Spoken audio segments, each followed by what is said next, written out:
At-tanbihatul latifah.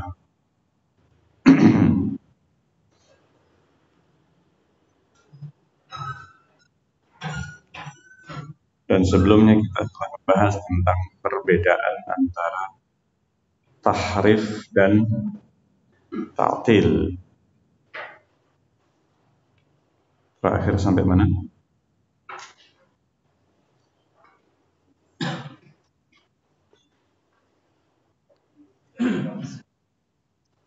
Sudah atau belum? Takyif dan tamsil. Amma qawluhu min ghairi takyifin wala tamsil. Bismillahirrahmanirrahim. Kita lanjutkan. Masih tentang perbedaan antara tahrif dan ta'til. Lalu kemudian sekarang kita masuk kepada perbedaan takyif dan tamsil. Amma qauluhu, adapun perkataan beliau rahimahullah ta'ala, Syekhul Islam Ibnu Taimiyah, min ghairi takyifin wala tamsil, tanpa mentakyif dan tidak atau tanpa mentamsil. Apa takyif atau membagaimanakan, dan apa itu tamsil? Fal farqu bainahuma, maka perbedaan di antara takyif atau membagaimanakan wala tamsil, atau perbedaan antara takyif dengan tamsil memisalkan, anna, bahwa at-takyif, takyif itu membagaimanakan itu adalah takyifu sifatillah, membagaimanakan sifat Allah. Apa maksudnya membagaimanakan? Artinya mengandung dua perkara. Menanyakan bagaimana, ini yang pertama. Yang kedua, menjawabnya. Menjawab pertanyaan bagaimana. Keduanya ini adalah perkara yang tidak pernah dilakukan oleh para sahabat kepada Rasulullah. Rasulullah juga tidak bertanya kepada Jibril ketika mendapatkan firman Allah Azza wa Jalla, wahyu yang diturunkan kepada Rasulullah, ayat-ayat yang berkaitan dengan sifat-sifat Allah. Bahkan hampir seluruh ayat, kalau tidak dikatakan semua surat dalam Al-Quran, pasti mengandung sifat-sifat Allah, menyebutkan sifat-sifat Allah Azza wa Jalla. Tetapi Rasulullah tidak bertanya kepada Jibril bagaimana. Ini. Demikian juga para sahabat, tidak ada pertanyaan bagaimana kepada Rasulullah SAW tentang sifat-sifat itu. Ini. Yang ditanyakan bukan tentang Allah, bagaimananya sifat Allah, tetapi yang ditanyakan oleh para sahabat tentang hukum-hukum syar'i. Nah, inilah sifat atau karakter mereka para sahabat. Yang ditanyakan kepada Rasulullah SAW bukan tentang sifat-sifat Allah, bagaimananya, tentang bagaimana turunnya Allah, bagaimana istiwanya Allah. Rasulullah SAW membacakan ayat Al-Quran kepada para sahabat, tapi tidak pernah satupun kita dapati riwayat sahabat itu bertanya tentang bagaimana. Nah, ini maksud dari takyif. Takyif menanyakan bagaimana sifat Allah, dan juga menjawab pertanyaan bagaimana sifat Allah itu. Menjawab tanpa ilmu, karena tidak ada informasi tentang bagaimana sifat Allah, maka menjawabnya adalah sebuah kedustaan. Karena tidak akan bisa seseorang manusia dia bagaimana akan menjawab bagaimana sifat Allah, karena tidak ada sifat Allah yang disebutkan bagaimananya oleh Rasulullah SAW. Lalu bagaimana dengan hadis ru'yah? Ya ini, kaifa nara rabbana. Ini mungkin ada pertanyaan. Loh kan ada pertanyaan sahabat, bagaimana kita melihat Allah? Ini yang ditanyakan bukan Allahnya bagaimana, tapi yang ditanyakan adalah bagaimana kita yang melihat Allah ini. Artinya cara kita melihat Allah bagaimana? Ini ditanyakan oleh sahabat. Kaifa nara rabbana, bukan kaifa rabbuna. Ini bagaimana Rabb kita, enggak. Sahabat menanyakan bagaimana kita ini melihat Allah. Maka Rasulullah menjawab. Ini di situ Rasulullah SAW menjawab bagaimana manusia melihat Allah. Rasulullah kemudian balik bertanya, apakah kalian berebutan melihat matahari di siang bolong? Tidak. Apakah kalian harus berebutan melihat bulan purnama di malam hari, tidak ada awan, terang benderang? Tidak ada sama sekali awan. Tidak. Maka demikianlah kalian melihat Allah.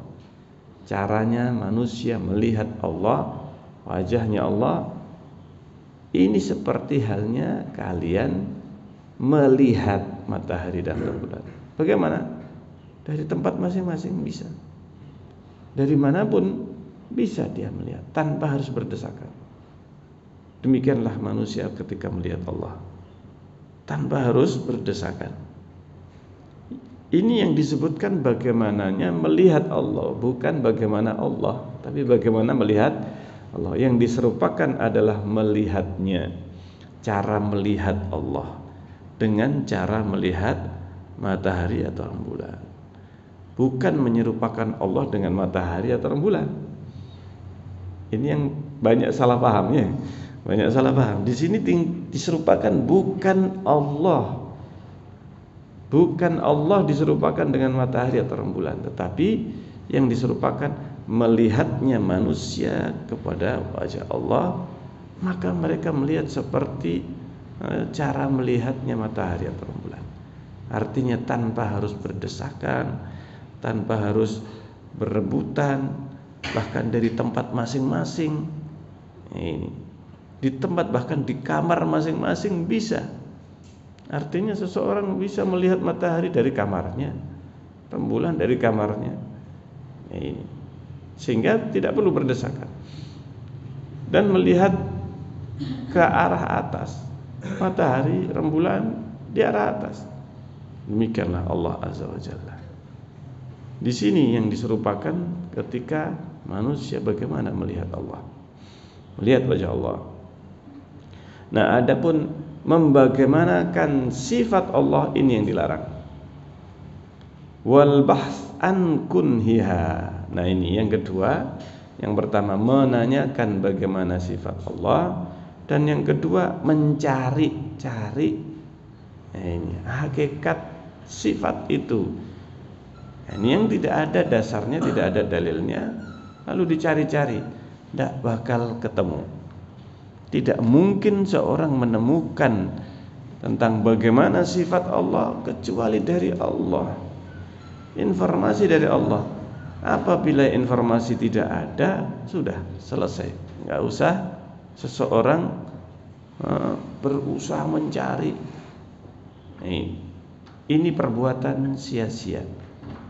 Kalau ada orang yang mengatakan mengkhayalkan, maka pasti seorang pendusta. Seorang yang pendusta. Kenapa? Ngibul. Dia menghayalkan tentang Allah. Apapun yang ia khayalkan, manusia khayalkan tentang Allah, tidak akan benar. Ini tidak akan benar. Oh, Allah demikian, demikian, demikian. Subhanallah. Nah, mereka ada sebagian kelompok mumassilah, kelompok yang memisalkan Allah dengan makhluk, atau memisalkan makhluk dengan Allah. Dua-duanya adalah perkara yang mungkar, kesesatan. ketika manusia dimisalkan dengan Allah atau Allah dimisalkan kepada manusia. Artinya menetapkan sifat Allah pada manusia. Ini juga mumassilah. Ini juga termasuk kelompok yang sesat. Kelompok sesat kedua yang berkaitan dengan tamsil, kelompok orang yang mereka yang mensifati manusia, makhluk dengan sifat Allah. Nah ini. Dan ini dua-duanya kelompok yang sesat dan dua-duanya ada. Dua-duanya ada. Yaitu apa? Mensifati Allah. Allah itu sifatnya demikian-demikian dengan sifat manusia. Tidak boleh. Ini. Mensifati Allah dengan sifat manusia yang tidak ada dalilnya, tidak ada dasarnya. Ini, tidak ada dasarnya dengan Al-Quran, dengan Sunnah Rasulullah SAW, tidak ada. Maka mensifati Allah dengan sifat makhluk, maka ini adalah mumassilah atau tamsil. Nah, ini. Maka disebutkan at-tamsil an yuqala fiha. Kalau tadi takyif, membagaimanakan, menanyakan dan berusaha mencari jawaban dari bagaimana ini.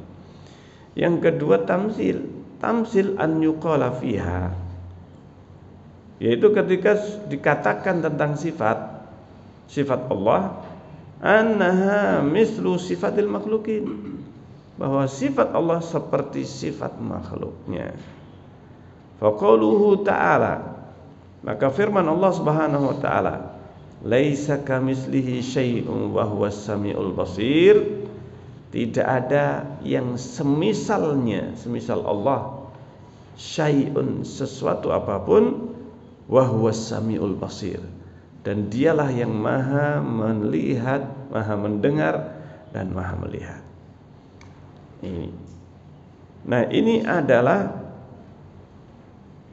ayat yang merupakan atau yang diistilahkan oleh sebagian ulama undang-undang ini, dasar tentang sifat Allah. Dalam memahami sifat-sifat Allah, ini aturannya. Laisa kamitslihi syai'. Tidak ada yang semisal Allah sesuatu apapun. Tidak ada yang semisal Allah sesuatu apapun. Dalam segala hal. Dalam segala hal tidak ada yang semisal Allah. Wa huwa, dan dia Allah as-sami al-basir, maha melihat, maha mendengar. Artinya apa? Allah itu maha melihat, tetapi laisa kamitslihi syai'un.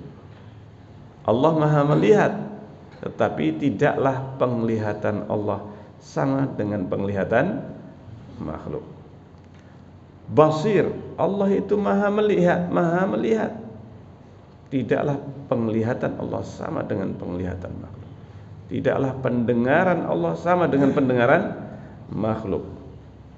Allah Subhanahu wa ta'ala mempunyai nama Ar-Rahman, Ar-Rahim, yaitu yang maha pengasih lagi maha penyayang. Pengasihnya Allah, kasihnya Allah tidak sama dengan kasihnya makhluk. Sayangnya Allah tidak sama dengan sayangnya makhluk. Tidak ada yang semisal. Jadi ketika Allah menyebutkan banyak nama dalam Al-Quran ini demikian banyak, sampai disebutkan 99 ya. Ini 99 nama. Dan itu bukan batasan, ini hanya itu, tidak. Tetapi 99 nama ini bukan hanya dalam Al-Quran, tapi juga disebutkan dalam hadis Rasulullah. Sebagian nama ada dalam Al-Quran, dan sebagian nama Allah Azza wa Jalla disebutkan oleh Rasulullah sallallahu alaihi wasallam. Dan semua nama Allah mengandung sifat. Dan bangsa Arab, mereka ketika memberi nama anak-anaknya, bahkan memberi nama budak-budak, bahkan binatang, semuanya ini ada maknanya. Kalau orang Indonesia kadang memberi nama itu, kalau ditanya apa maknanya, Kadang nggak tahu. Ya. Kadang nggak tahu apa maknanya. Subhanallah. Bahkan memberi nama, namanya orang yang terkenal. Namanya siapa? Ronaldo. Ya. Ini kenapa kok Ronaldo? Ya, ini. Nah, pengennya serupa dengan apa? Ronaldo, pengen jadi seperti Ronaldo dan yang dilihat. Nah, tapi nggak tahu maknanya. Tapi kalau nama dalam bahasa Arab itu mesti ada apa? Maknanya. Umar, Amr, Amir itu satu akar kata maknanya. Hasan ada maknanya, Husain, Ali, semua nama dalam bahasa Arab itu mesti mempunyai apa? Mempunyai makna. Dan ketika disebut nama Allah Azza wa Jalla, maka itu mengandung makna. Semua nama Allah yang ada di dalam Al-Quran, dalam hadis Rasulullah, semuanya mengandung makna. Dan makna yang paling agung, sehingga dikasih, kalau diterjemahkan dalam bahasa kita, maha. Ini apa maha itu? Apa maha? Maha itu apa? Yang paling, ya. Ini kalau mempunyai makna mungkin kita artikan paling, artinya paling tinggi, paling puncak. Nah, ini yang disebut dengan maha, sehingga untuk menunjukkan makna yang paling tinggi, makna yang paling agung. Allah maha besar, artinya kebesaran Allah mencapai puncaknya, artinya tidak ada yang menandinginya, tidak ada yang semisal dengannya. Nah, ini sehingga disebut maha ini dalam penerjemahannya, dan itulah kandungannya. Wa nafyul kufu'i, demikian juga dinafikan dari sifat Allah al-kufu, yang sekufu. Apa sekufu? Setara, yang sama, artinya yang semisal, selevel.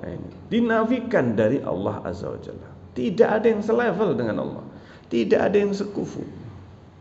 Wanid, tandingan, tidak ada yang menandingi Allah Azza wa Jalla. Wassami, sami artinya yang sama, yang setinggi Allah Subhanahu wa taala.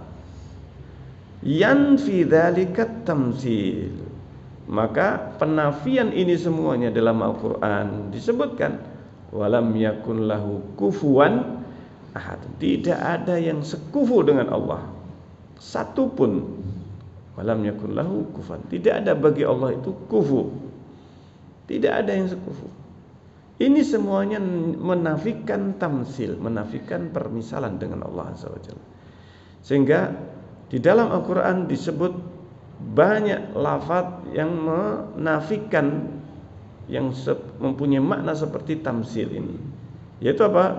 Menafikan nid, tandingan, menafikan kufu, menafikan sami, artinya kesamaan.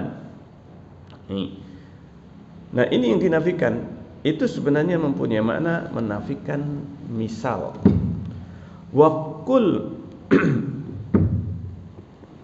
mislahu fis sami'i wal basir, maka silakan dikatakan yang semisalnya tentang as-sami' wal basir, yaitu dalam kalimat atau kata atau nama Allah as-sami' wal basir, wa qauluhu wa huwas sami'ul basir. Dan firman Allah wa huwas sami'ul basir wa nahwuha, dan yang semisalnya min isbati asma'illah. Ini termasuk penetapan nama Allah wa sifatihi, dan sifat-sifat Allah, tanfit ta'til wa tahrif, menafikan ta'til, menafikan penolakan terhadap sifat, wa tahrif, dan memalingkan dari maknanya yang seharusnya difahami. Sehingga jelas maknanya wahwa as-sami. Dalam bahasa Arab tidak ada makna yang lain kecuali as-sami, mendengar. Itulah maknanya mendengar. Sebagian kelompok mereka lari dari sifat dan nama Allah Azza wa Jalla. Ketika mereka menafikan sifat, mereka mengatakan Allah, ini Mu'tazilah. Mu'tazilah menetapkan nama Allah. Iya, namanya Allah itu As-Sami. Maknanya apa? Mereka tidak menetapkan kandungan makna As-Sami. Mereka mengatakan apa? Sami'un bila sama. Ini Maha mendengar tanpa sifat pendengaran. Kira-kira bisa dipahami? Ini Mu'tazilah bingung mereka ya. Bingung menafikan sifat karena mereka sudah terjebak oleh syubhat tasbih. Kalau kita menetapkan sifat nanti sama dengan makhluk. Makhluk punya sifat. Ini karena sudah menjadikan dasar adalah makhluk. Yang punya sifat adalah apa? Makhluk. Ini Allah tidak boleh sama dengan makhluk, berarti tidak boleh punya sifat. Faham sini cara berpikir mereka? Ini cara berpikirnya kaum Mu'tazilah. Nah, banyak ahli kalam atau mereka yang terjebak dalam ilmu kalam, mereka ini sudah membuat sebuah keyakinan, lalu ketika masuk kepada dalil-dalil Al-Quran ataupun hadis, mereka sudah terjebak duluan dengan syubhat itu. Jadi ini pinternya setan, ini liciknya setan di sini. Jadi setan itu membangun sebuah syubhat dulu. Ini bahwa Allah tidak boleh sama dengan makhluk. Ini kelihatannya bagus ya kan? Memang tidak sama dengan makhluk.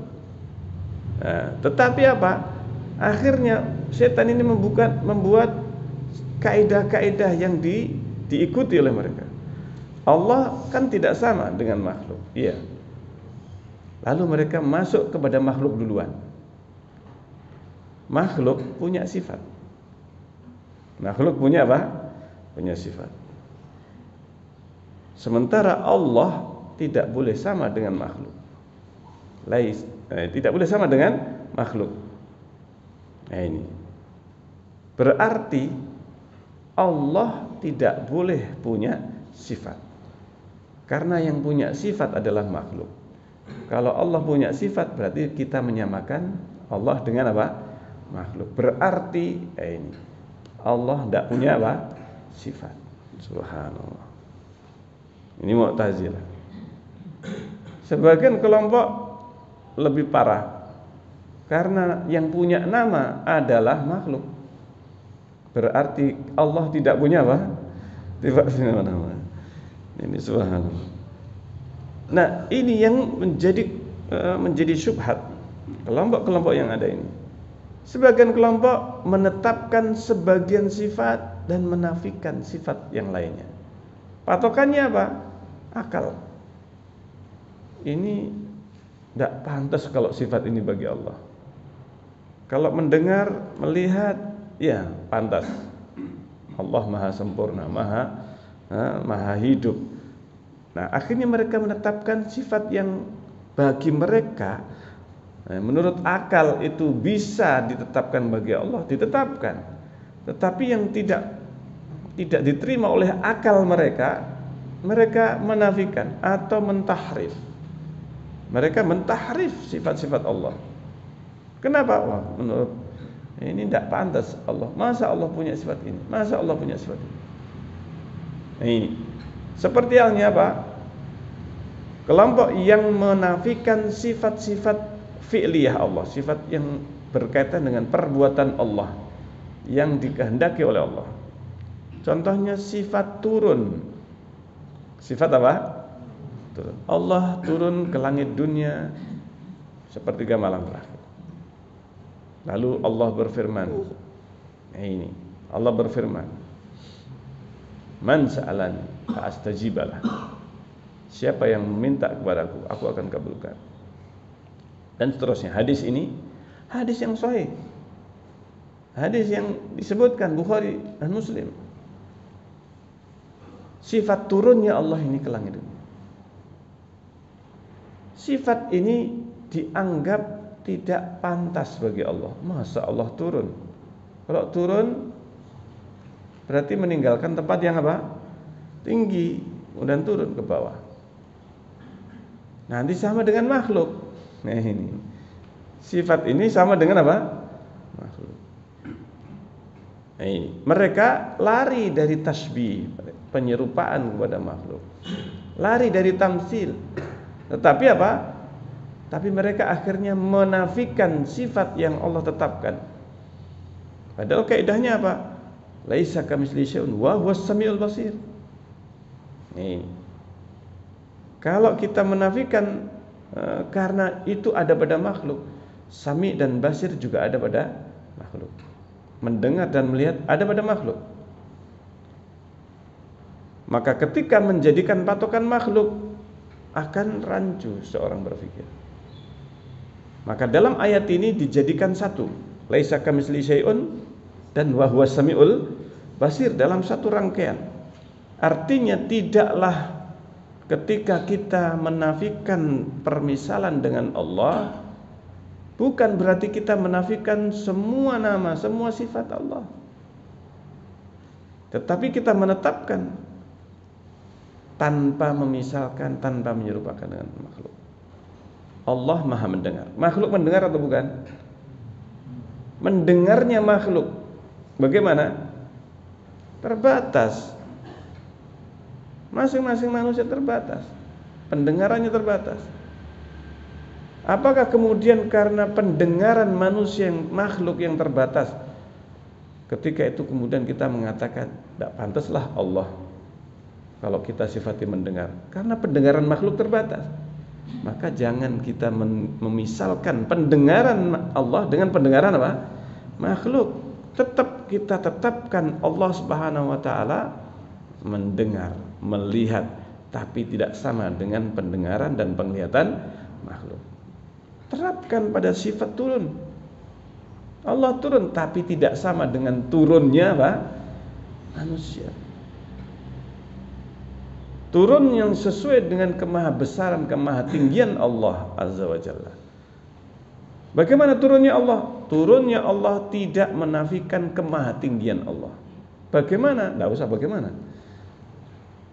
Kita kan nggak tahu bagaimana zatnya Allah, tapi Allah mensifati dirinya dengan maha tinggi. Allah beristiwa di atas arsy-Nya. Kalau turun bagaimana? Jangan bayangkan turunnya makhluk. Intinya jangan bayangkan turunnya apa? Turunnya makhluk. Lah, turunnya makhluk bagaimana? Kalau makhluk turun dari satu tempat ke tempat yang lebih rendah, dia mesti harus meninggalkan tempat yang di atas. Itu turunnya apa? Turunnya makhluk. Jangan serupakan Allah dengan makhluk. Tidak sama turunnya Allah dengan makhluk. Tetapi Allah sudah menetapkan sifat turun itu melalui lisan Rasulnya Shallallahu Alaihi Wasallam. Maka ketika kita mendengar Rasulullah menyampaikan turun, sifat turun ini, dan Rasulullah menyampaikan dalam bahasa Arab yang difahami oleh seluruh sahabat. Sahabat nggak ada yang tanya, ini ya Rasulullah turunnya bagaimana? Paham sini ya? Bagaimana turunnya? Para sahabat tidak membayangkan, tidak mengkhayalkan turunnya Allah. Karena zatnya Allah saja tidak bisa dikhayalkan, apalagi sifatnya Allah. Tetapi seorang mukmin ketika dia mendengar, para sahabat ketika mendengar dari Rasulullah hadis ini, mereka menerima. Mereka faham makna turun dalam bahasa Arab. Nazala Rabbuna ila sama'id dunya kulla lailatin. Allah itu turun ke langit dunia pada sepertiga malam. Idza baqiya sulusul lail akhir, apabila tersisa sepertiga malam terakhir. Lalu Allah berfirman, man yas'aluni fa astajibalah. Siapa yang berdoa kepadaku, aku akan kabulkan. Nah, di sini kita tidak bisa mengkiaskan Allah, memisalkan Allah dengan makhluknya, memisalkan turunnya Allah dengan makhluk. tetapi kita menetapkan sifat turun.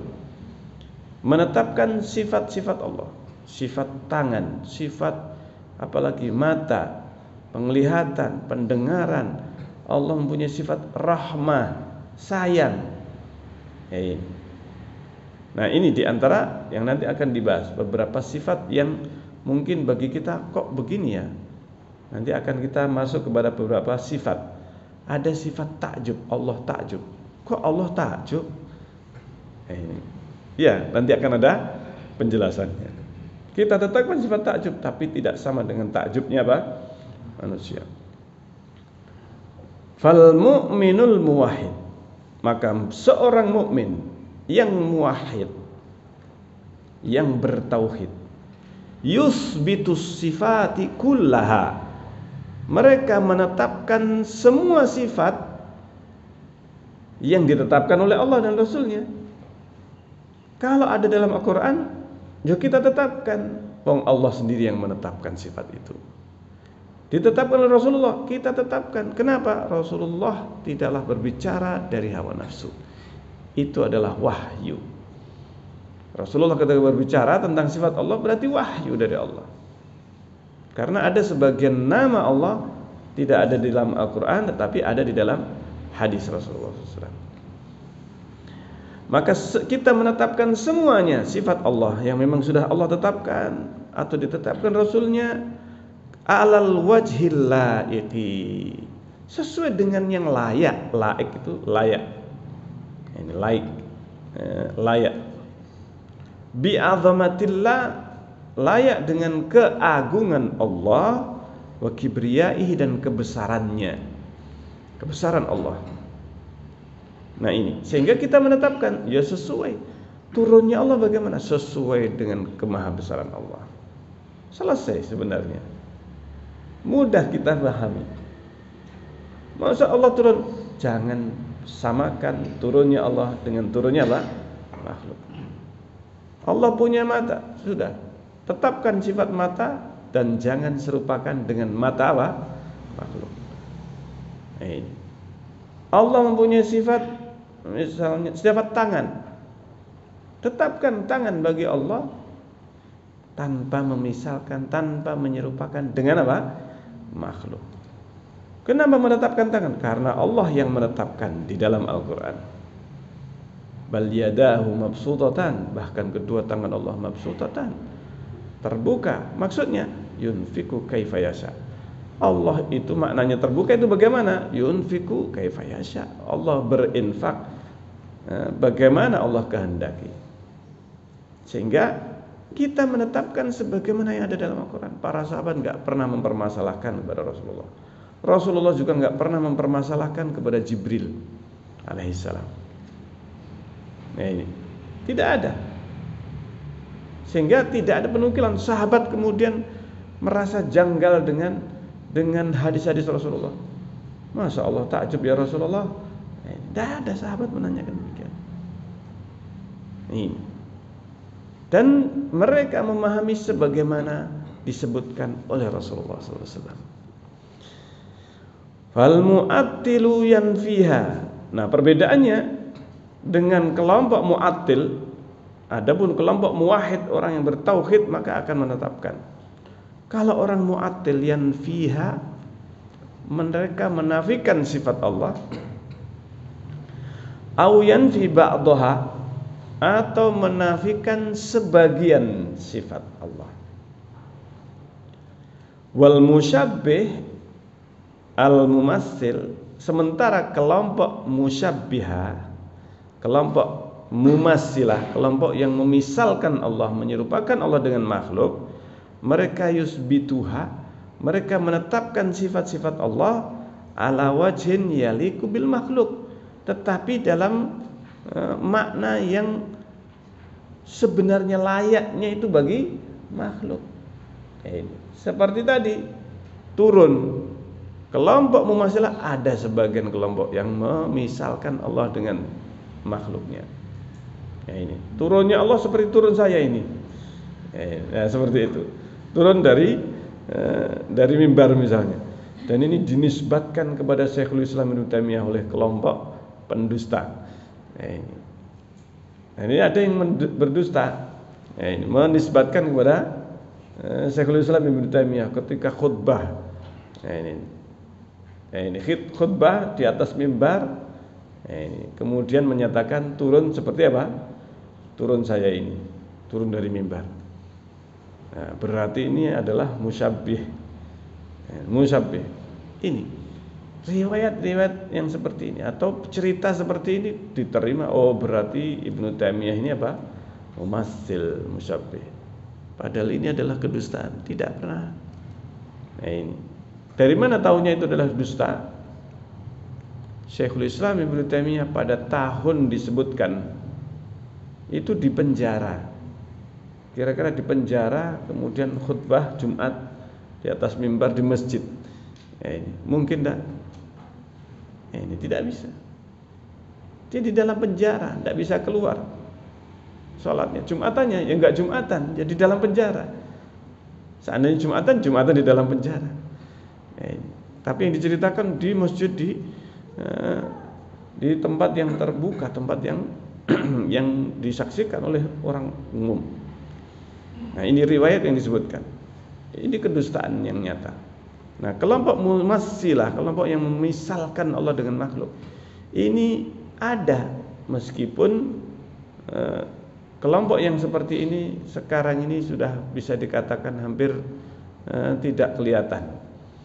Ini tidak kelihatan di mana mereka. Tetapi bisa jadi ada.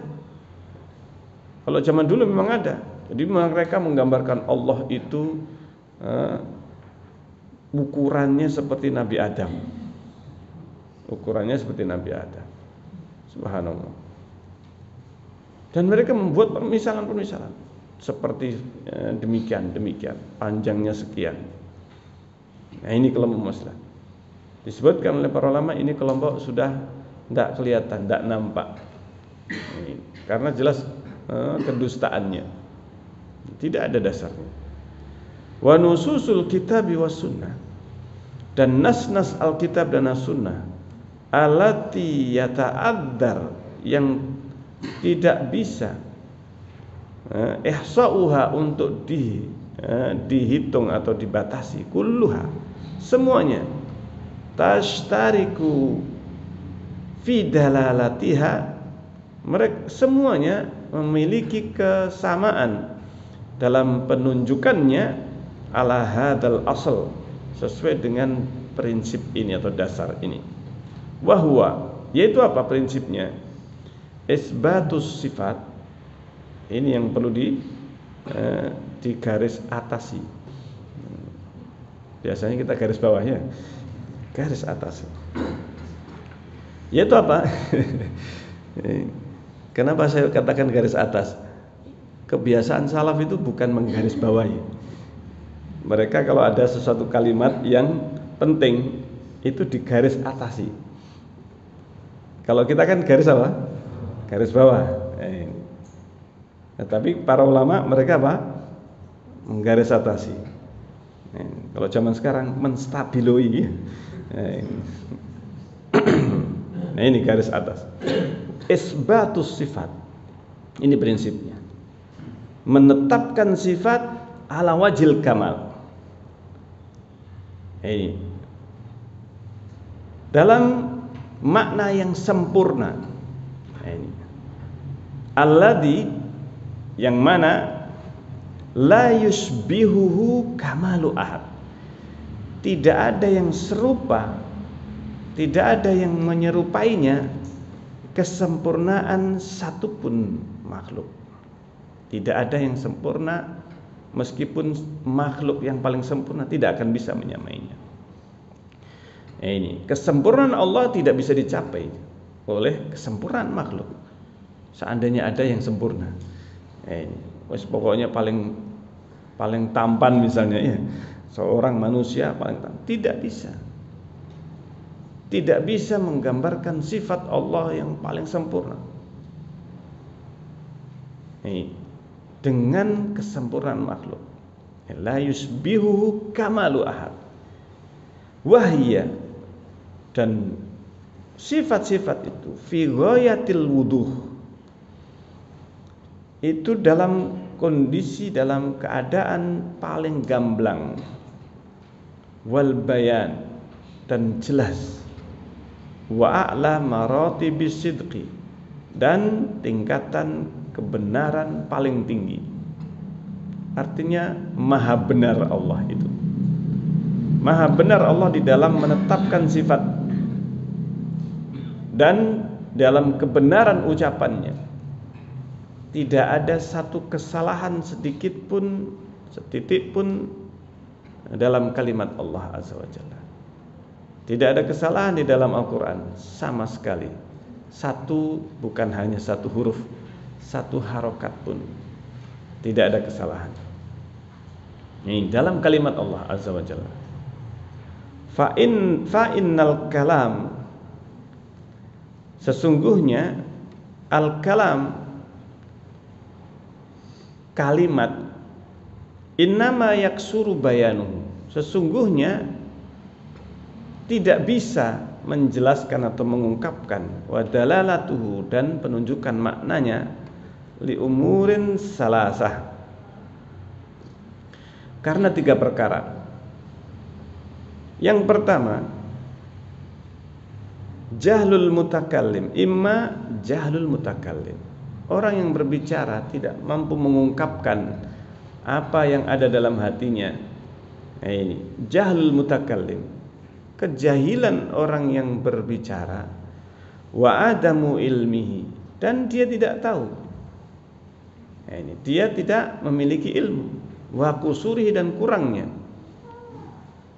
Ini kurangnya ilmu, sehingga dia tidak bisa mengungkapkan apa yang karena memang dia tidak tahu, atau karena dia itu jahil.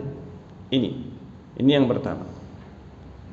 Wa imma adamu fasahatihi wa bayani. Yang kedua, dia tidak fasih. Tidak fasih, tidak mampu menjelaskan perkara jelas, perkara yang sesungguhnya bisa dijelaskan. Tapi orang yang berbicara dia tidak mampu untuk mengungkapkan.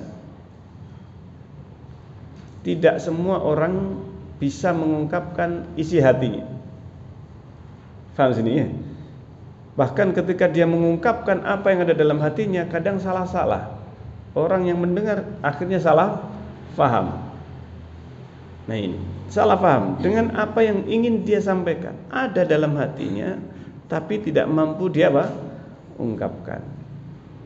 Nah, ini banyak di antara kita, anak-anak kecil juga demikian, ya kan? Bisanya apa? Nangis. Nah, ini demikian juga banyak. Kita ini ketika mau mengungkapkan sesuatu yang sebenarnya kita inginkan, tidak bisa. Ini orang yang bisa berbicara. Nah, ini demikian. Nah, sehingga apa? Kemampuan untuk bisa mengungkapkan seluruh apa yang ada dalam hati itu sebuah kelebihan. Sebuah apa? Kelebihan bagi seseorang. Nah, orang yang tidak mampu mengungkapkan seluruh apa yang ada dalam hatinya, dia tahu ini sebuah kekurangan. Orang yang ingin mengungkapkan sesuatu yang dia tidak tahu, ini jelas lebih apa? Lebih kurang lagi. Dia ingin mengungkapkan sesuatu tapi dia nggak tahu hakikatnya. Nah, ini. Maka jelas dia tidak mungkin bisa mengungkapkannya. Yang ketiga, ini. Bisa jadi karena kadzibuhu, dia mengungkapkan sesuatu tidak sesuai dengan kenyataan. Ini kekurangan-kekurangan kalimat atau sifat kalam. Sifat kalam pada manusia, pada makhluk, ini mengandung sifat-sifat ini. Ini kalamnya pada makhluk. Wa ghisyu, kadzibu wa ghisyu. Ada tipuan, ada kedustaan dalam kalimat. Ini adalah kekurangan semuanya pada orang yang bisa berbicara.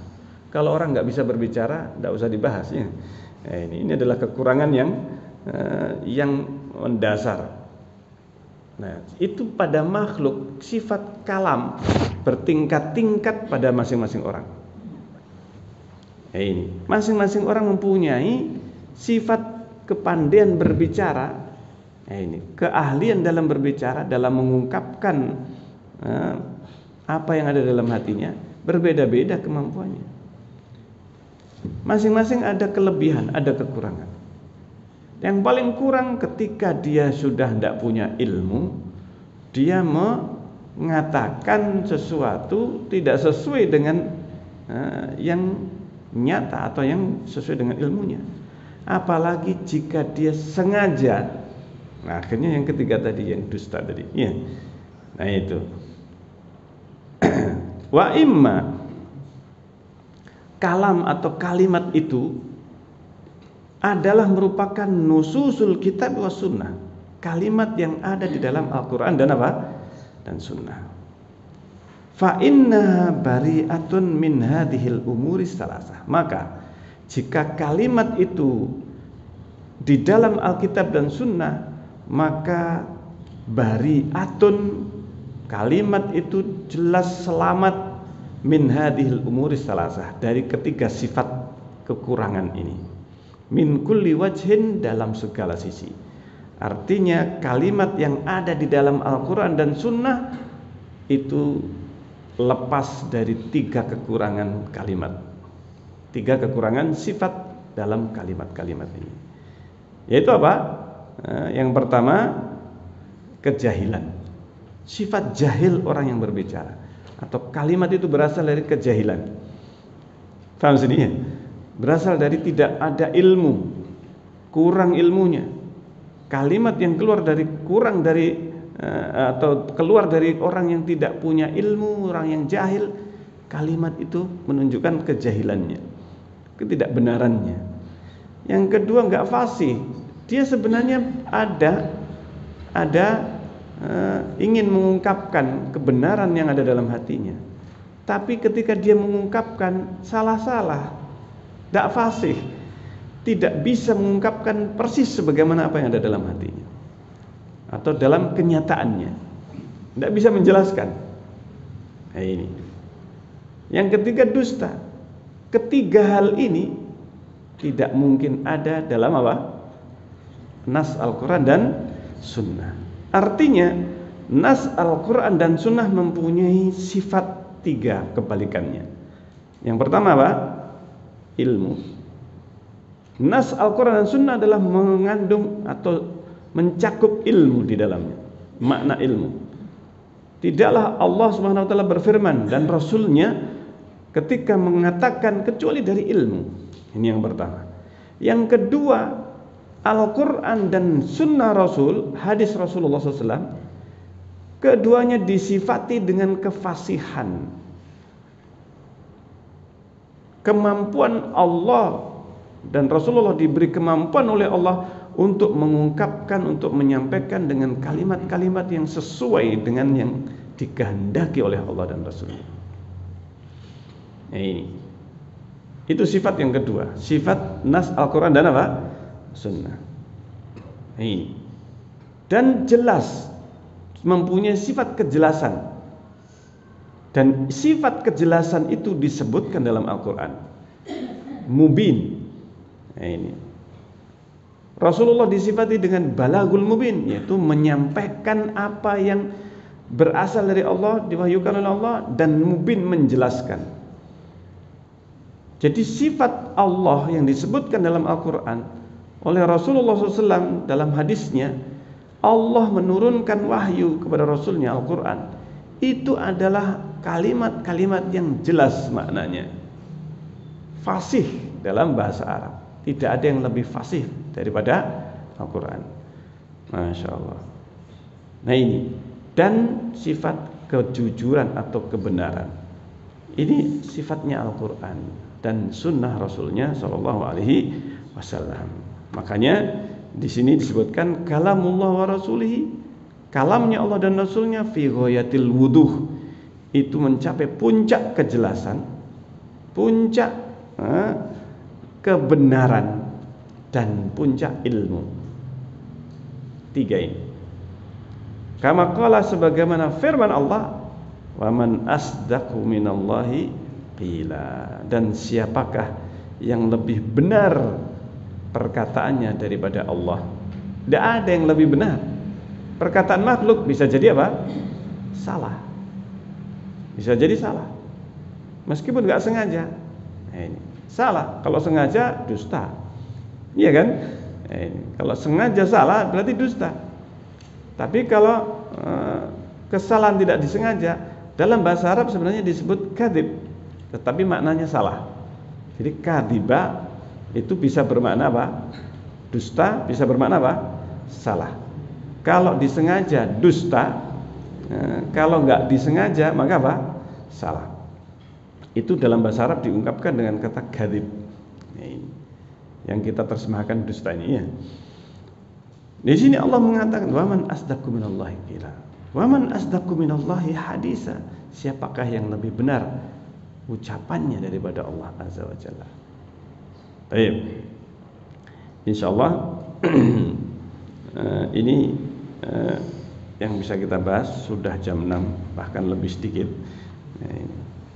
Dan ini menjelaskan tentang sifatnya firman Allah. Artinya ketika Allah berfirman menyebutkan nama dan sifat, itu adalah jelas, berilmu dan fasih, bisa difahami oleh orang paling bodoh dalam yang bisa berbicara, yang bisa faham bahasa Arab.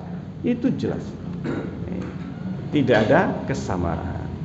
Insyaallah akan kita lanjutkan dalam kajian yang akan datang biidznillah taala. Baik, kita akhiri.